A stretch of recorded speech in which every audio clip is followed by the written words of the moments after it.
Imaginez un petit pays insulaire, isolé du monde pendant des siècles, où le sabre des samouraïs régnait en maître. En moins de 50 ans, ce même pays devient l'une des puissances les plus redoutées au monde, rivalisant avec les plus grands empires.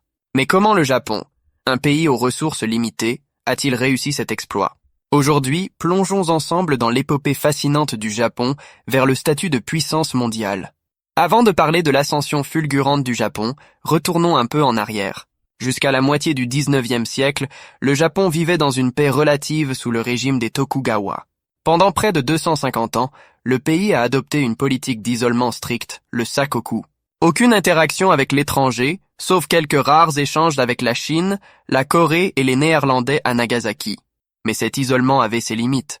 Alors que l'Europe entrait en pleine révolution industrielle, le Japon stagnait.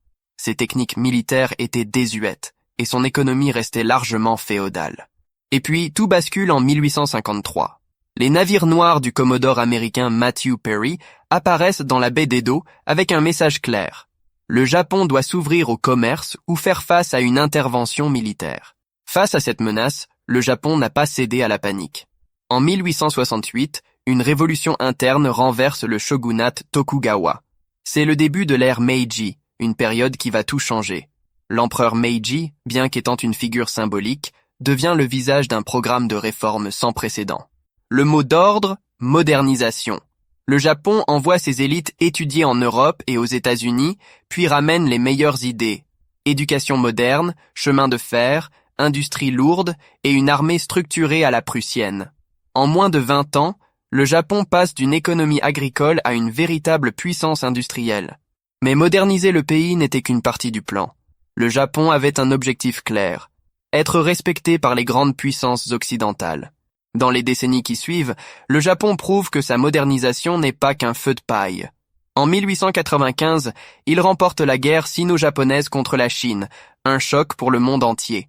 Mais le véritable exploit vient en 1905. Lors de la guerre russo-japonaise, le Japon devient le premier pays asiatique à défaire une puissance européenne. Cette victoire ne fait pas que marquer l'histoire. Elle redonne espoir à de nombreux peuples colonisés en Asie et ailleurs, qui voient dans le Japon une preuve qu'il est possible de résister à l'Occident.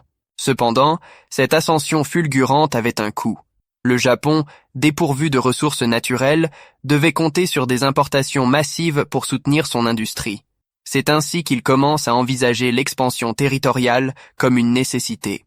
Mais cette volonté d'élargir son influence va entraîner des tensions croissantes, notamment avec les États-Unis et les puissances coloniales en Asie. Une tension qui culminera tragiquement dans le contexte de la Seconde Guerre mondiale. En quelques décennies, le Japon a réussi à accomplir ce que peu de nations ont réussi à faire. Passer d'un pays féodal et isolé à une puissance industrielle et militaire capable de rivaliser avec les plus grands. Bien que cette trajectoire ait connu des échecs, notamment pendant la Seconde Guerre mondiale, elle reste un exemple fascinant de transformation économique et sociale. Et vous, qu'en pensez-vous? Le Japon aurait-il pu suivre un autre chemin? Dites-le nous en commentaire et n'oubliez pas de vous abonner pour d'autres histoires tout aussi passionnantes.